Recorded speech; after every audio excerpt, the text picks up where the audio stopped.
Two.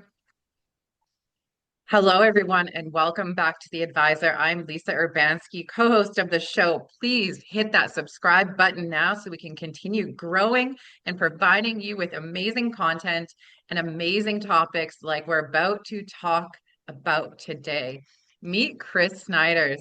He is an executive coach and author and creator of the Three Brains Intelligent Framework.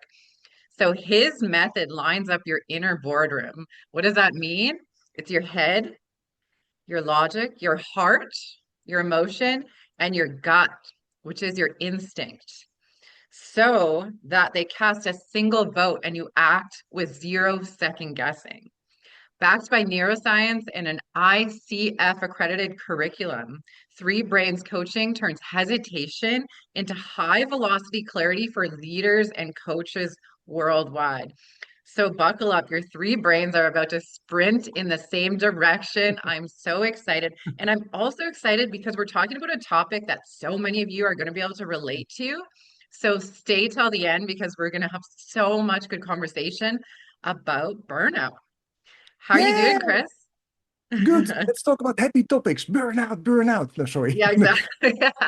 We're so happy today. How are you doing? Burnt out. Yes, no, but let's say I'm really glad to be in the show again because I know the show is amazing. And yes, it sounds odd to be happy to talk about burnout, but it happens as you had the pre-talk so much in people, and people are.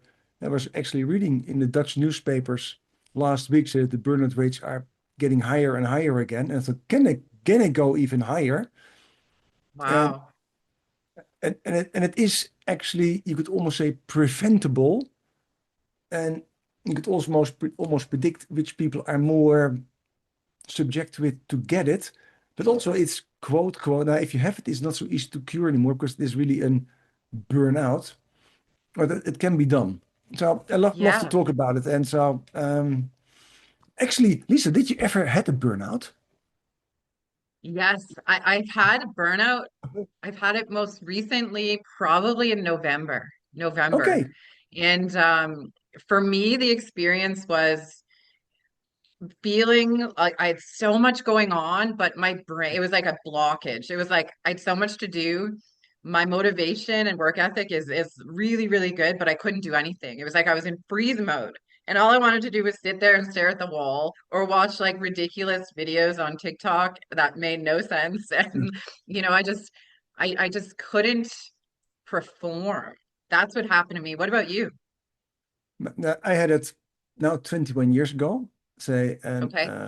then more the typical burnout year, couple of months or almost a year down the drain. So then I was senior partner at a training company, and just having a divorce, leading a team, having also the difficult people in my team. Of course, I was, say, the guy who could bring the people who didn't perform up to performance again, did my sales, did my training, did my coaching. Oh, by the way, my ex and my had a discussion about the kids, also just moved houses. And I thought, on that moment, I was doing water polo and swimming. I was the chairman of the water polo team. So how could I ever got a burnout if you do such a few things? Yeah, you weren't doing enough, Chris. And then I Jeez, get, you should have been doing more. and as my mistake was, say, because I was so extremely fit by doing water polo and sports. And if you do water polo in when I was young, I did the Olympic triathlons, you get used that pain is normal to gain. In Yeah, water polo, every training is painful. It's fun, but it's painful. yeah, I So you bet. learn, yeah, so you learn somewhere that pain is just almost like you live in Canada's ice hockey. If you in your training don't are bruised, nothing happens. Yeah, So you learn somewhere that pain is part of the game. And that is in yeah, a physical sport normal. But in business life, it's not normal. If you then have yeah, emotional pain, it's actually a sign, stop. It's like yeah, the color of your I think shirt dress. That means yeah, stop. And I did not see those signs. So I thought, I'm physically fit, so I can emotionally handle it. And a burnout, kijk, and I say a burnout is actually emotional, you're done. Physically, mm, actually, you're not done because physically I was still okay.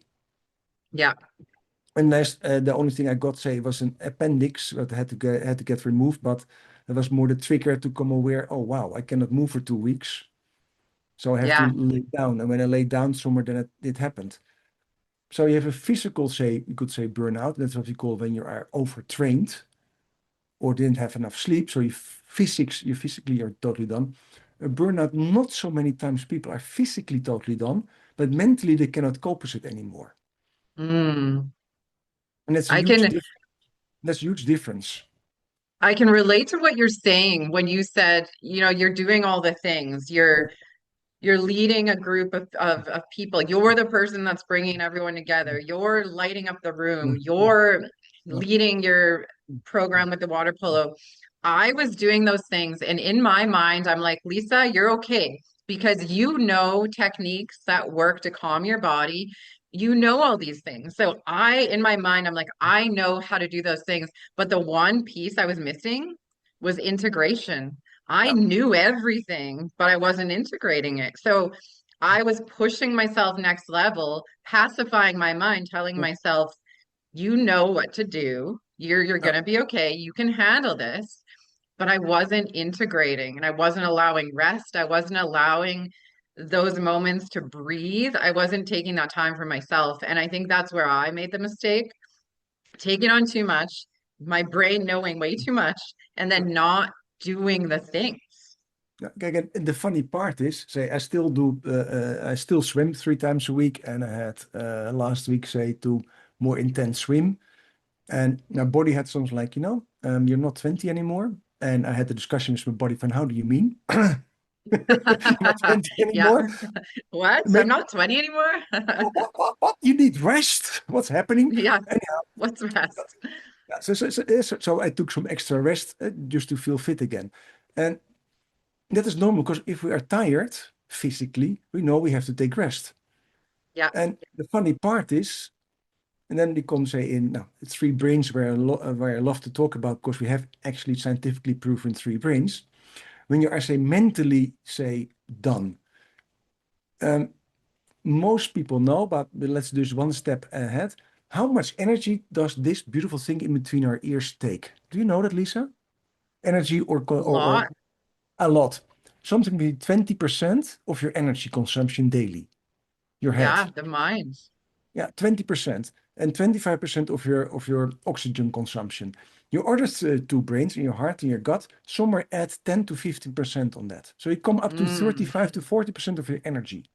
And that's only by thinking and making decisions and memorizing and doing predictions and all the kind of stuff.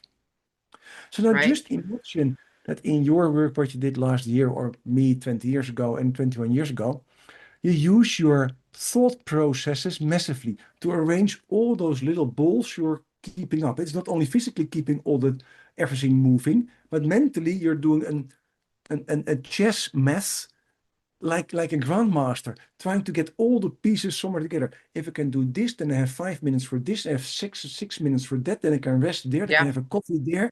And by the way, don't forget an email to send to D. Oh, by the way, I have to talk to D. Oh, did I actually make the podcast? Did I make the reels? All those things. And Yeah. don't like make you nervous, but the serious one. Oh, hey, I'm like getting my nervous system is like amping up right now as you're talking about that because that was exactly what it was like. And then in the middle of the night, I'd be like, shit, I forgot to send the email to so and so. And I would actually get up and like quickly get it done because I had a million other things on my yeah, mind to do the next day. It was nonstop. okay. And now just imagine, so it takes 40% of your daily energy consumption. Now, our daily Yeah. energy consumption is 2,000, 2,500 calories. So 40% is something like now, say 1,000 calories. Let's do quick math. Do you know how much energy a grandmaster in chess takes during a real heavy competition? They measured that with a Russian championship 15 years ago. How much? So, Well, and then to make a comparison, if you do say now the Tour de France is on, that's biking in France, about people. So if you do 150-kilometer biking, you take something like 6,000 calories, maybe 7,000. okay. So I'm how gonna much does guess that the Grandmaster chess doesn't use a lot of energy just mm, because I feel like beep, they've calmed their body. Maybe I'm wrong. Tell me. beep? That's why I said beep. I want to say wrong. Sorry, I want to interrupt you just to get some views in the show. No, I will be gentle to you, Lisa. You're wrong. Okay. The They use a grandmaster, lot. the grandmaster Mm, in the chess championship, world championship, used the same amount of energy as biking 150 kilometers in the Tour de France, 6,000 interesting. calories. Yeah. And why is this interesting? Because now we come back to you and to me. We think we Yeah. have enough energy, but our body is actually running a Tour de France. Physically, only we do it emotionally. And Yeah. physically, we can imagine if you or me would now bike 150 kilometers, probably I know for myself, I mean, I don't know you, I would not walk for 1 week. Literally. Yeah. Probably, Totally. so our body would say physically, stop. Yeah. Emotionally, we don't have that the break so good. So No, but you know what, emotionally, Chris? You know what happens when I start shutting down, when I'm taking on too much emotionally and I'm overloaded in my mind and my heart, stuff happens to my body that shuts yeah, me down. yeah, So when it gets to the point of burnout, then my lower back will yeah, seize up and I won't be able yeah. to move for 5 days. So let's talk about signs, early signs of burnout and what that looks like and how we can prevent our bodies from shutting us down. That's good. Okay, so one we already came aware. So if you are say in the process of burning out, it's actually an emotional, no, sorry, a mental state of high performance. So you burn Mm. massive amount of energies in your brains. Yeah. And actually using so much energy creates somewhere that you actually hit the wall, just like if you would bike 150 kilometers. That's step one. Early signs, and you said it already, the moment actually we use so much energy, our body cannot use that energy for other kind of things. Mm. Maintaining our digestion, uh, keeping our stuff. So what are early signs? A lot of times you get, say, a little bit sicky. You could get some sore throat and leaking nose, maybe a little bit too cold. You get muscle pains, cramps, or Mm. you get really say, and that's a lot of times, lower back pain. Lower back pain is really something like is that you can read the book from Louis Hay about all the physical signs is a sign actually that you don't maintaining yourself good enough anymore. You have too much on your back. The same Mm. sometimes it's the two pressure points in your neck here. If you touch those people are a little bit in burnout. Oh, don't push me there so hard, it hurts. Yeah. Now, okay, Mine, that's also a mine are sign. really tender right now, Chris. It's not a good sign. Oh, okay. But those are signs because this is actually where we keep, when when we are in that state, you could almost say we're in a fight or flight mode mentally. And if we're in a Yeah. fight or flight mode, actually what we do physically, we put tension in our neck to keep our neck a little bit more tight. So our head is not too flexible. Because if you're in a real fight or flight issue, your head should be a little bit more stiff on your shoulders. Otherwise, we Right. have an issue. So we don't do it like we freeze. Yeah. We don't, but we put a little bit of tension there. So you see a lot of people, if they would touch this muscle or this muscle, they have painful neck. And they only Yeah. come aware when you really start pushing what it touches you. And they think, oh, that hurts, Chris. And it's okay. And there, Yeah. oh, that hurts even more. But don't push so hard. I said, I almost don't touch it. But there Yeah. you keep a lot of tension. So people can just text, hey, if I push there, does it feel good? Kijk, if I feel it, but not painful. If I do my muscles here, I feel a little bit more, but almost nothing. So I'm good. The moment you feel that more, you almost have an almost like a measure scale. Okay, this is going wrong because I put too much tension there. That means I'm doing something physically or emotionally, mentally wrong. Yeah. Too much. Those are simple signs. And of course, the other one is not falling asleep. Or like you said, waking up during the night thinking, oh, shoot, I have to do something. Because actually Yeah. it means you don't go in a real resting state sleep. So you wake up in the morning feeling still as tired as you went to bed. Right. And that's even a more interesting sign that most people have who run to burnout. Their sleep patterns are disturbed. Yeah. Yeah. Oh yeah. I remember I was waking up every couple hours, just looking at my phone, making sure I didn't sleep through my alarm. Yeah. So I guess my next question is, people out there are listening, they're like, okay, so we have a busy schedule, my shoulders are hurting. but I've got so much on my plate. My job is so demanding of me and my time. And that's real for many, many, many people, Yeah. many of our listeners, many of the people who run their own businesses, who are, the executives, who are coaches. We all have the busy schedule. So, what are some ways that we can manage our busy lives and start treating our burnout when we feel those signs? So, everyone right now, I guarantee, is touching their necks and their shoulders and they're Yeah. saying, "Oh no, oh no, yeah, exactly. What do I do now?" Like, Yeah. we can't quit our jobs immediately. It's not realistic that everyone can spend a month healing. So, what can we do? What can Uh, we tell them? Let's first, as said, you can almost predict who gets it, who doesn't get it. And before the pre-talker said, the funny part is, if you look in the business world and the sports world is also high tension. But you almost Yeah, never see burnout in the sport. that's And interesting. you see massively, say, in the business world. Now, why is that? And then we come back to three brains. We have the beautiful thing on our head, in our head. That is all about prediction and strategy and logic. Mm, That somewhere has a diary from, okay, what should I do? What makes sense? What is first? What is next? That knows tomorrow and yesterday. That's why it knows to plan. Your heart is all about connection. So the mm, biggest fear of the heart is being rejected. The biggest fear of the heart is actually not being connected with somebody anymore. So if you now go step one about, say, work things, why do people get more burnout?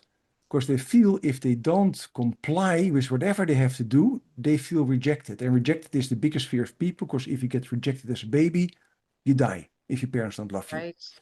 Rejection is hardwired. So our heart, to stay bonded, likes to please the other people, likes to please the boss, likes to please the company, likes to please your partner, likes to please whomever it likes to please. Yeah, If people in the three brains, you can have a preference which one is more stronger in your decision making. Are you more a logical, organized person, a more heart person, or a more gut person? The gut is all about me, myself, and I. That's the most mm. egocentric brain you can have. It doesn't give a shit about anybody else, literally, and because it's your gut. So it takes care of you. Isn't That's it why it's, beautiful that we don't have to think about digestion though? My yeah, my, uh, my Reiki teacher said it's the one thing that our bodies just do naturally. We don't have to think about it. It just our bodies yeah, take care of it for us. yeah. So your gut is all about me, myself, and I. So all the decisions from gut dominant persons is this good for me?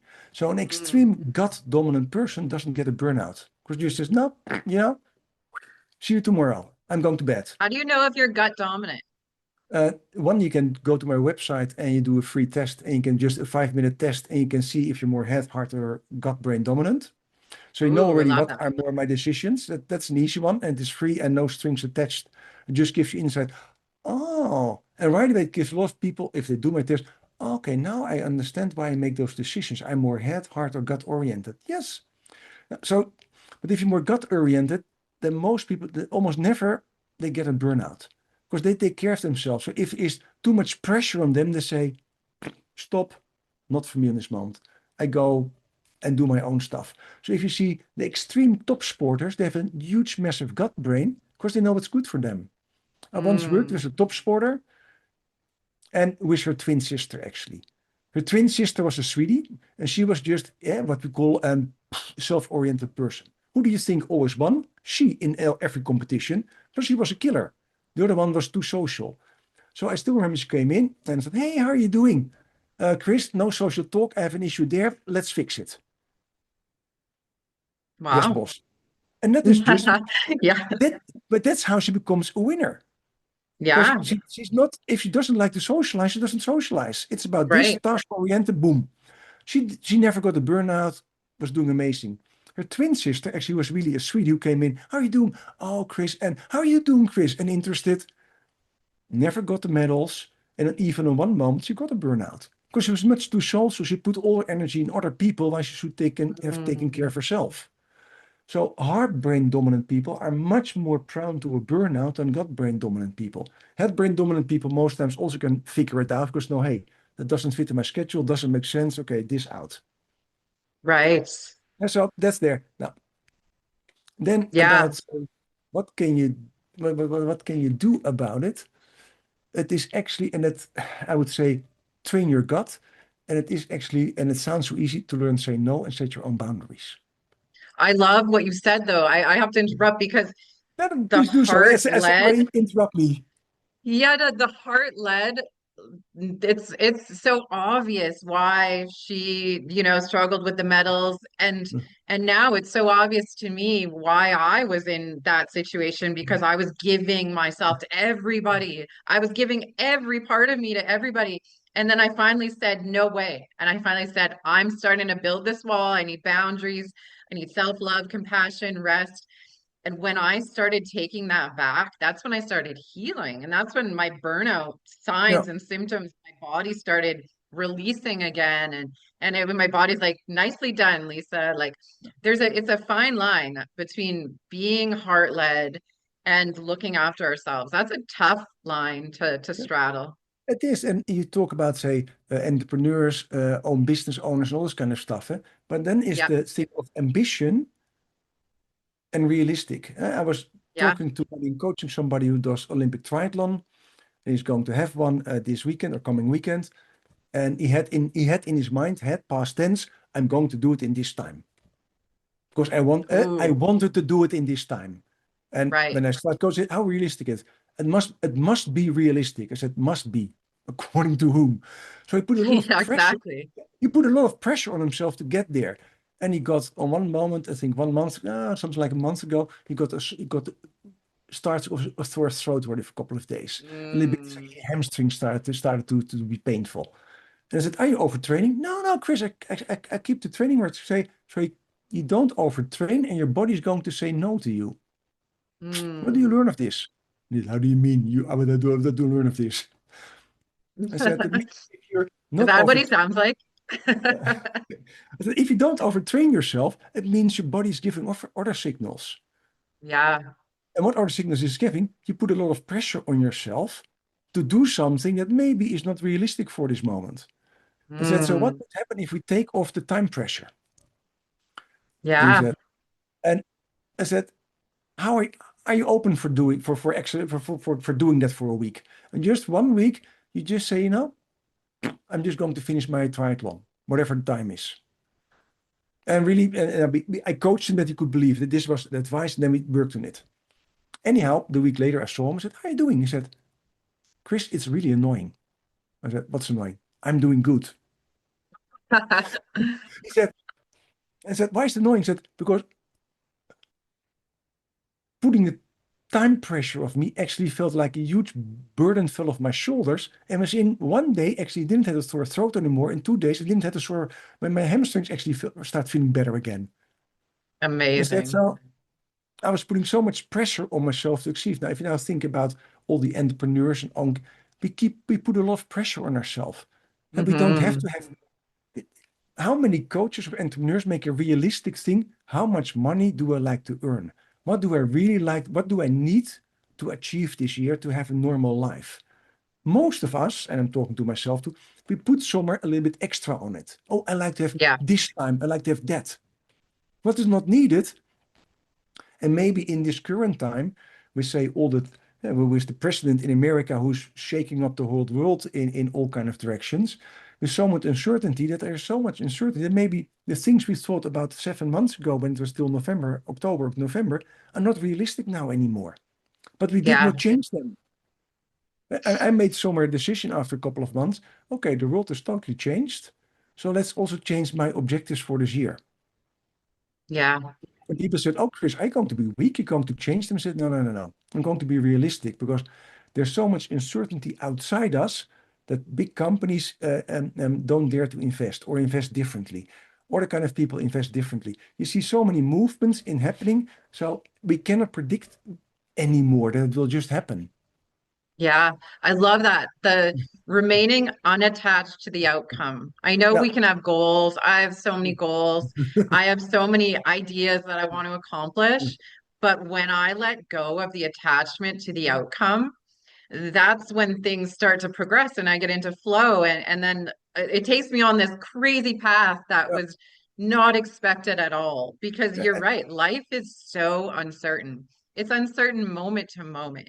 And I know that's easy to say. It's really hard to do, especially in business. I know people put a lot of pressure on themselves. Yeah, Their boss wants them to yeah. have, a 50-page paper to them by Friday at noon. The deadline's coming up. I just imagine people are like scrambling to get it done, but what's wrong with saying to your boss, "Hey, I need a little bit more time." And Like even I think we have to start empowering people to express what they need because a lot of people are afraid to say to their boss, I didn't get what you asked me done. I need a bit more time. People right away, their brains say, oh no, I'm going to be fired. I'm disappointing them. I'm not good enough. If I can't do this, like we tell ourselves all these things, but I think we need to start empowering people to speak for what and they need. absolutely, you cannot be more right. There's that laugh because there's almost nobody, I don't know in the States, gets sacked by saying no or this is not doable. Some people say, Chris, hey, you're self-employed. So then a client asks, can I have a proposal by Friday? I said, now actually it's now, I don't know, say it's Wednesday, so it's 2 days. Yeah, but I need it Friday. You need it Friday. Okay. And I always ask question, are you going to make a decision Friday? And you see, no, but I like to have it Friday. I say, when are you going to make the decision? And that is most times not Friday or the Monday. That is then later in the week. I said, so you're going to make a decision next Friday. Actually, you like to have it this Friday. What are you going to do then in the rest of the week with it? Why are you questioning me, Chris? I said, because you put me in pressure and Yep. then I work my butt off to have it for you on Friday. And then 1 week, you're going to do actually nothing with it. Yeah. It's So going to could sit you in his explain it? inbox for a week. And the client says, oh, Chris, that's wider and strong attitude. So you don't like to deliver me on Friday. I said, I like to deliver you on Friday if you make a decision on Friday. Yeah, I said, so for me, when are you going to read it to make a decision? Tell me and you have it then. I right. said, if you read it this weekend, actually you could make a decision on Monday. So don't tell me Mm, you read it all this whole weekend, and then Monday, Tuesday, Thursday, you're not going to make any thoughts about it anymore. And then Friday you make a decision. So because if that's the case, it's wrong. And I say, I don't know how you lead your people because I'm a coach. So I said, but if this is how you lead your people, you really need coaching. Because I can imagine that your right. people are not happy with you. And then, or they choose me or not choose me already based on that conversation. Yeah, And people say, Chris, you cannot talk to potential clients like that. I said, I can. Because yeah, it's there. And even in companies, you don't have to be as strong as I am because there's another kind of position. But anyhow, a client cannot choose for me and can say, you don't get that contract and then I don't get money. Yeah, but even in your own boss, you don't have to say no, but you can ask, okay, when do you really need? When are you going to work with it? Because I have so many things on my plate. Or what I always teach people, just make your boss aware what you're doing. Dear boss, you like to have it Friday? Okay, so up to Friday, this and this and this and this was planned. Because I work 40 days in a week, so it makes sense. Those 40 hours are filled. So yeah. could you help me out? Because you're the boss. I have this on my plate, and this you like to add. What should I throw Mhm. off my plate so we have it on Friday? And that's what Right. we call delegation upwards. Now you have to do it a little bit more gentle than I say now, but actually that's how you work with your bosses. And Yeah, when I teach that people say, I cannot say that to my boss. I said, so he's allowed to stuff your plate until it really blurps over, but you cannot say, by the way, everything is burping over, please help me. right. Yeah, but then he thinks I'm not performing good enough. I said, so he can feed you until you burst. So how did you say no? I said, that's interesting. I said, I can imagine that actually he does it because you never say actually your boundaries. He's actually testing you. From when does he say no? Yeah, he'll have more respect. The boss will Uh, have more respect if you bring it forth and uh, say, I need help delegating some of this uh, stuff, or I need help getting rid of some of this stuff in order to achieve this. I think it's and about a lack of communication in most scenarios is people are afraid to speak their yeah, truth. and But if they actually said what was going on, then the dialogue would be so open, and then our minds wouldn't lead us to fear immediately. it is. And if you think about three brains, the heart likes to say yes to the boss. The gut likes to take care of you. So the gut dares to say no, eh? So Mm, that's why I say heart brain people are much more led to burn out than gut brain people, because gut brain people would say to their boss, hey, dear boss, this is on my plate.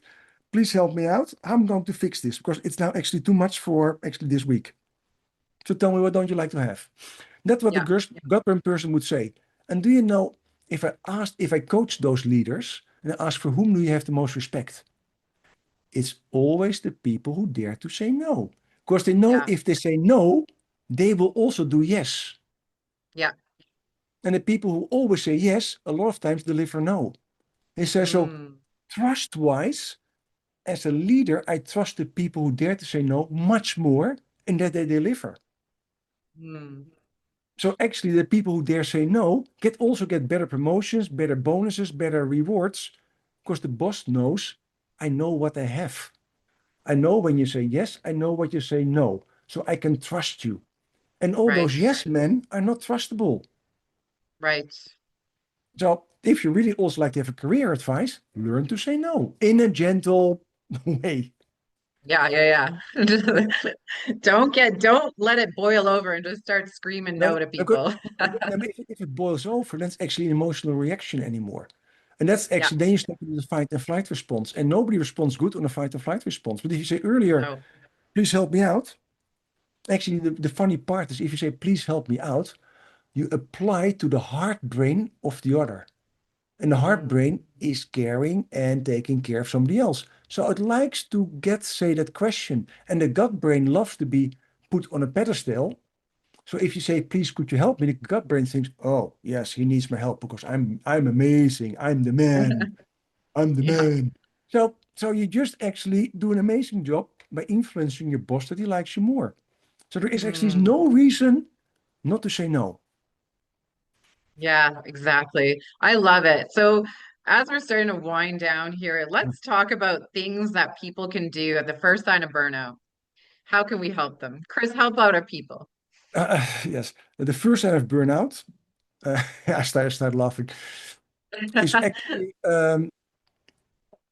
no, actually it's almost really becoming aware from okay, just like say if you had too much done in sport, I need to take rest. So the first thing you do is really, if it's possible, to call in a sick day or a sick day or two. Actually, Mm, to step out for a moment. And in a step out moment, in basketball we have a timeout. yeah. You have to take a timeout because the moment you're getting the first signs of burnout, your body is actually going to take over. Because the body says, oh, bucker, Right. I don't have energy anymore. Okay, I will take over.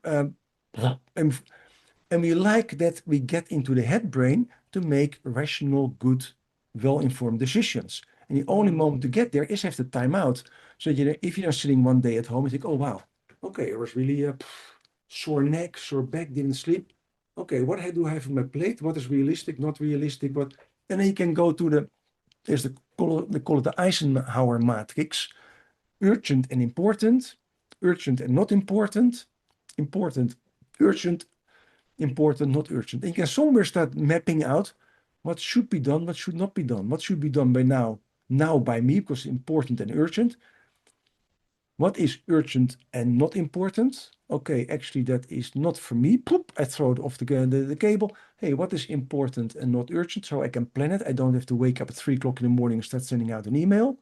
I could also do it at 8 o'clock in the morning because I don't think that anybody would read it at 3 o'clock in the morning, Lisa. right. And what is Noted. and what is not important, not urgent, really throw it off the whole bandwagon and start Yeah. reorganizing your thing. And then actually, what we do, and we both do yoga. We both love to look Mm, good. That's yeah. no problem. Then I start thinking, what kind of me time and me care can I give to myself? And it is Mm, not going to the fast food store and stuff yourself with junk food or drink all the sodas that is there because your body really will start hurting then even more. But start yeah. really taking care of yourself. That means start eating healthy, start eating the good stuff, giving real fuel towards your body.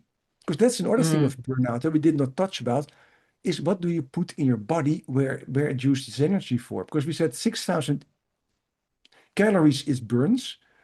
Are those calories coming from the fast food store, or are they coming from healthy veggies, healthy meat, healthy fish, healthy fatty fats, and all this kind of stuff? There's this totally different kind of fuel. Do you put real petrol in your car, or do you put something like an waste material in your car? And yeah.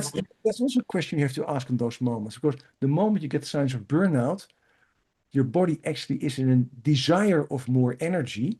The Right. 6,000 of the chess player or the 6,000 of the of the cyclist. And easy energy is actually unhealthy fats, unhealthy sugars.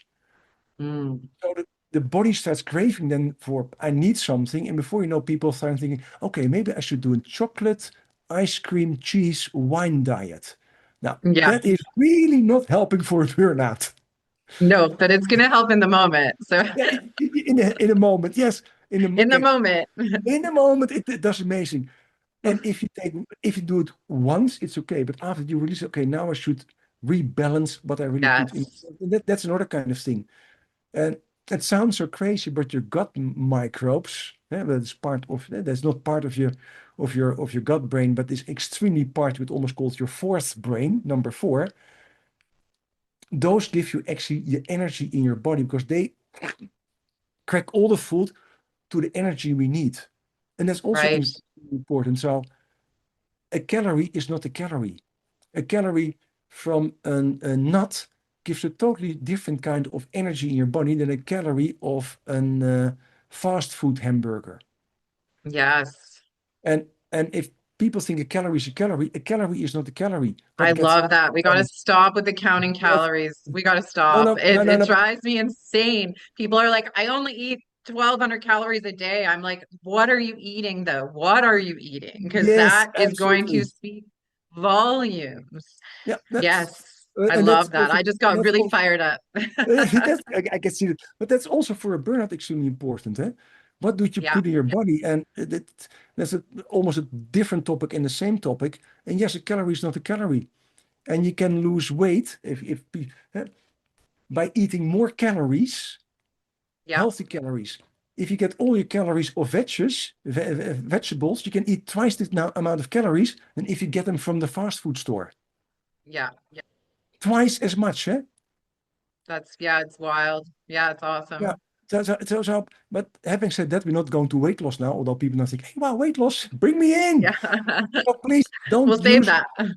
don't use all those medical stuff to do weight loss, like all those people putting you, because that is the most horrible thing if you see all the side effects. You can Yeah, lose weight in 2 months by eating more, getting more calories, and you even don't have to go to the gym. And you will lose weight in a healthy way. yes, And that's also proven in all the kind of stuff. That's why I say I love, besides being a coach, therapist, also love health just like you.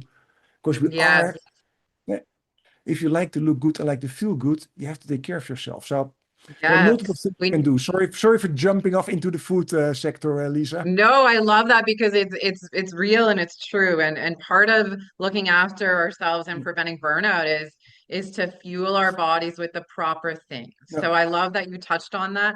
And you're right, that could be a whole nother episode. We could talk about the gut and what we're putting in our bodies. Um, so Chris, I'm so So interested in and one last thing, eh? You said about yeah, science for burnout. That's also food.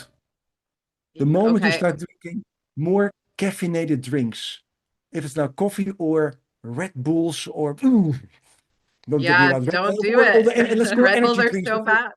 Yeah, all the energy drinks. It really, if you like to portion your body, stop that in your body. And yeah, but if you start using that more, or start using more of, say, the easy sugars, ice creams, and all this kind of stuff, then you know you have an issue because your body's actually craving more energy. And pitifully, the Yes. gut brain is not so developed because the last 200 years or the last 100 years, our food patterns changed massively. Yeah. And our gut brain doesn't know that because they're still living 10,000 years ago. So it says, I need quick energy. 500 years ago, it was means, okay, let's get 5 apples. Nowadays, you go, oh, let's Yeah. go somewhere I call Uber Eats or whatever kind of delivery stop. Okay, let's do a fast food junk and get it Yeah. home. Because for your gut brain, quick fats, quick sugars are great. Mm. But he thinks, or she thinks, they're coming from apples, pears, veggies, maybe some meat, maybe some fish, maybe some nuts, because that's what it knows. It doesn't know the current system. So the moment you start eating those kind of stuff, or you feel pulled to the other aisles in the grocery store where all that horrible stuff is, well, what has high sugars, high fat, and all this kind of stuff, you know something is wrong with you. Yes. Oh my God, I'm going to share something with everybody. So right around the time, actually, I think I was on the verge of burnout for a year or so because this is what I was doing and my poor body. I was using this pre-workout powder that had 150 milligrams of caffeine, tyrosine, theanine, the aminos. I was using it in the morning, in the afternoon, and then because I had a really vast social life and I wanted to show up for my partner at the time, I would take it at night with an alcoholic beverage. So I would stay awake and be able to go to the concert or go to the sporting event and be super fun and energetic. But oh my God, I did that for so long. And I remember one night, like I was just, my heart was sore. My poor body was saying, "You're gonna kill me if you continue doing that." Like I was just gravitating energy drink after energy drink. And that is a big sign. That Yeah, is a big it's a sign. massive sign. So yes, and what always surprises me that people that now you have those energy drinks mixed with alcohol. I know, and it literally says do not mix with alcohol on them. It's so dangerous. It's so dangerous. And people do it and I think from, okay, so you like to get energized and actually and a little bit dosy on the other side. So you balance it out. So actually you don't come aware actually what both of them are doing. Yes, when the workout powder would run out of Hmm? my body and then I would be so drunk. I don't drink anymore. Let's just be clear. I don't drink alcohol, but when I was in that phase of Yeah. my life, I remember the pre-workout powder would wear off and then I was like, "Oh my God, I'm so drunk right now." Yeah. Like it was absolutely ridiculous because your body's so confused and Yeah. it was a very dangerous place to be. Yeah, no, so, but that's another sign, eh? And it says if your food patterns start to change or you have different kind of cravings, it means something. Eh? Because every, say, top sporter knows the moment they need more carbs, they have a craving for pastas and rice. That means actually, hey, I burned too much for what I did. I had it 2 weeks ago. I was swimming, and after 1,500 meters, I hit a wall. And really, I could not swim 1 meter anymore. I will Yeah. not drown. So I went back. I thought, okay, oh wow, maybe I overtrained. 2 days later, it happened the same. And I thought, okay, you're eating not enough carbs, Chris. Because I was so happy that my fat percentage was 12, 13%. That Yeah, looks right. amazing. That looks amazing in your boxer short, I can tell you. But you don't have any reserves if you do, say, more intense training.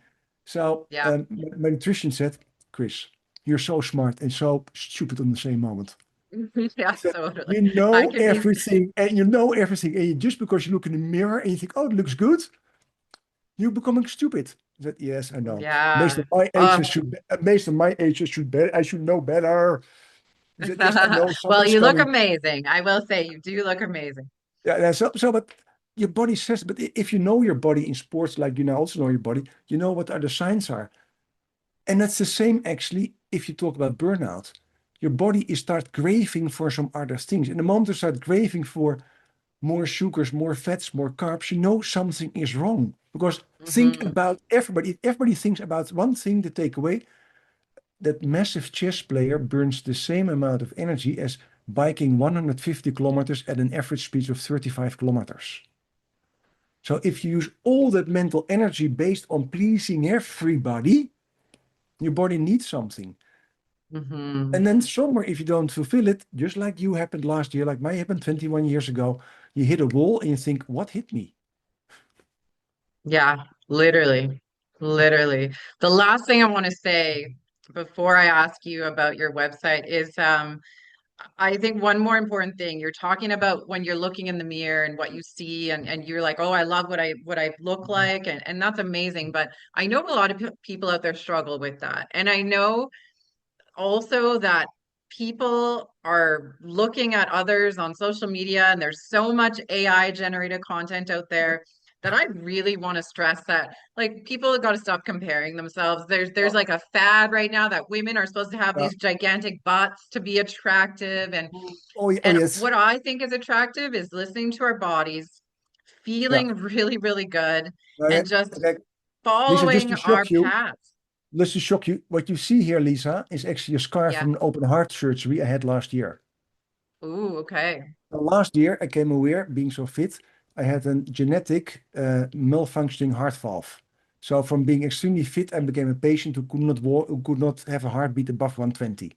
So Yeah. I didn't do something for almost 6, 7, 8 months after that. So when I talk about I'm Wow. looking good again, actually what I mean, not that I look like, I don't know, Arnold Schwarzenegger or Ryan Gosling or whomever or Daniel Craig, but more, okay, hey, I got at least a fitness body Mm. again.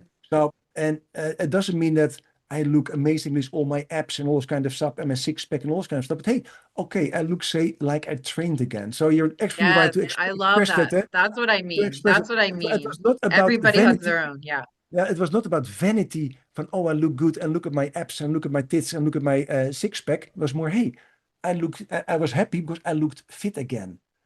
So Yes. after, because I can tell you, I never peed my pants more when I came aware I had needed the surgery and that if I would have a heartbeat above 140, actually I would just fall dead and walk with that Right. ticking time bomb for 3 months until my surgery. So not doing something for 8 months was for me something like, oh wow. And then after that, you have the energy system of say now an 85-year-old. So you walk 2 kilometers, you think, I want 2 Yeah. kilometers.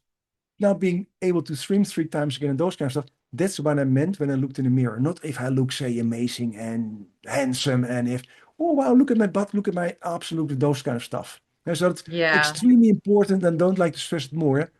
Don't compare you with anybody else. Everybody is beautiful. And what I love, Yes. I have a dog, and what I love about dogs, dogs never judge another dog by how they look, but Mm. actually how they are. And a Yes. beautiful person inside stays for the rest of your life. A beautiful Yeah. person outside stays maybe 10 years until you start using Botox. Yes. Oh, I So, love that. so where do we choose for, Lisa? Being long life beautiful from the inside, or maybe 10 years beautiful based on all the Botox and creams we use? I know. I know. I will choose number one all day long. Absolutely. Yeah, because all those people now use all those fillers and Botox and lip suspensions and all that kind of Oh stuff. my Lord. Yes. Yeah. Just imagine how they look when they're 60 or 70 or 80. Yeah. You don't like that. But when you are beautiful from the inside, and you see that sometimes in now, look at some of those beautiful artists or actors. They never used anything, and they still look beautiful because they have a beauty from inside out. They radiate from Yes. inside out. And that's a huge difference, and that's a massive difference kind of beauty they have. If you look from the Mm. inside out. And if you look, say, the Dalai Lama, he became 90, but based on his inside out beauty, he still looks good. And all the people Yes. who we really find attractive, most of them never did something about their body, except Yeah. taking care of themselves. And what is normal taking care? Yeah. The number one thing, the most attractive thing is confidence Yeah, 1,000 times. A yeah. thousand times. And the other So thing Chris, is a smile. oh yes, for sure. A Yes. smile. Confidence and a smile. So before we go, I just first of all, thank you so much for bringing so much light to the show. You were so much fun to talk to. I had so much fun interacting with you. Tell us about your website and what you do, because you would be amazing to work with. Okay, so it's my website is extremely easy. It's three brains intelligence. Because you have three brains intelligence. There you find the free test and you can become aware which brain of you is making your normal decisions. What do I do? Besides writing, having a book written about three brains relationships, which brain is talking, which you can buy. Uh, I do courses in how to coach people and lead people based on the three brains concept. To really make awesome companies, no toxic leadership, no burnout, and really make them flourish and make them achieve. And achieve is not only winning. And for that, I coach people, do therapy on people, and so that's what I do. And if people do my test, they can always connect with me later on. Hey, Chris, could you give some insights? Because for me, Mm, the moment we make one person better, they influence a lot of other persons. And every person is one to make this world a little bit a better place. I love that. Thank you so much for being here today. Thank you for your beautiful interview, Lisa, and happy time in Canada, in beautiful Winnipeg. I know you're from Winnipeg, beautiful Winnipeg. Yes.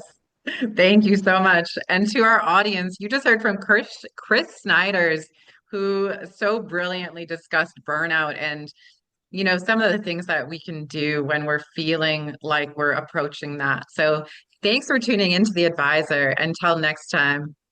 Bye bye. Bye.